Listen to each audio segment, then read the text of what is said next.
ಇನ್ನು ಯಲ್ಲಾಪುರದಲ್ಲಿ ತ್ರಿಪುರಾಂಬಿಕಾ ಮಹಿಳಾ ಒಕ್ಕೂಟ, ಶ್ರೀಮಾತಾ ಸಂಸ್ಥೆ ಹಾಗೂ ಮಾತೃಮಂಡಳಿ ವತಿಯಿಂದ ಸಸ್ಯ ಸಂಭ್ರಮ ಕಾರ್ಯಕ್ರಮವನ್ನು ಹಮ್ಮಿಕೊಳ್ಳಲಾಗಿತ್ತು. ಸಸ್ಯ ಸಂಭ್ರಮದಲ್ಲಿ ದೇಶಿ ಹಾಗೂ ವಿದೇಶಿಯ ನಾನಾ ಬಗೆಯ ನೂರಾರು ಹೂಗಿಡಗಳ ಪ್ರದರ್ಶನ, ಅಲಂಕಾರಿಕ ಗಿಡಗಳ ಪ್ರದರ್ಶನ, ಗೃಹೋತ್ಪನ್ನಗಳ ಪ್ರದರ್ಶನ ಹಾಗೂ ಮಾರಾಟ ಯಶಸ್ವಿಯಾಗಿ ನಡೆಯಿತು.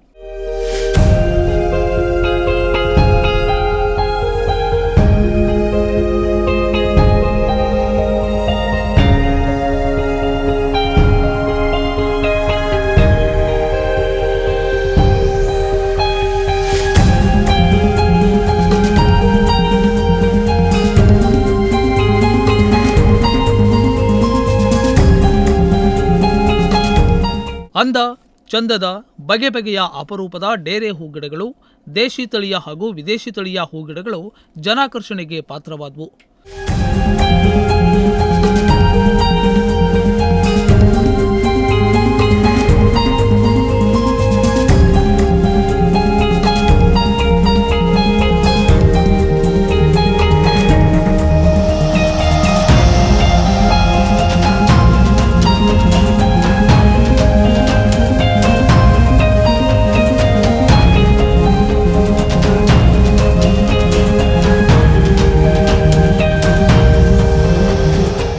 ಸಸ್ಯ ಸಂಭ್ರಮ ಕಾರ್ಯಕ್ರಮಕ್ಕೆ ಭೇಟಿ ನೀಡಿದ ಜನರು ತಮಗಿಷ್ಟವಾದ ಹೂಗಿಡಗಳನ್ನು ಖರೀದಿಸಿದ್ರು.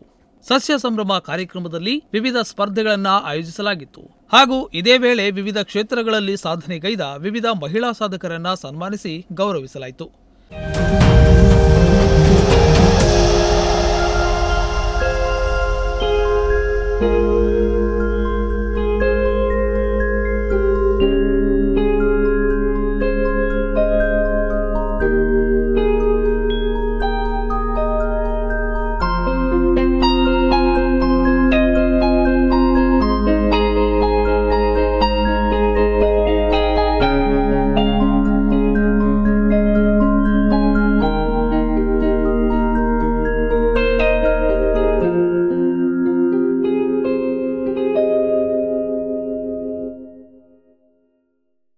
GN Bhat, Tattigadde, Nudisiri news, Yellapur.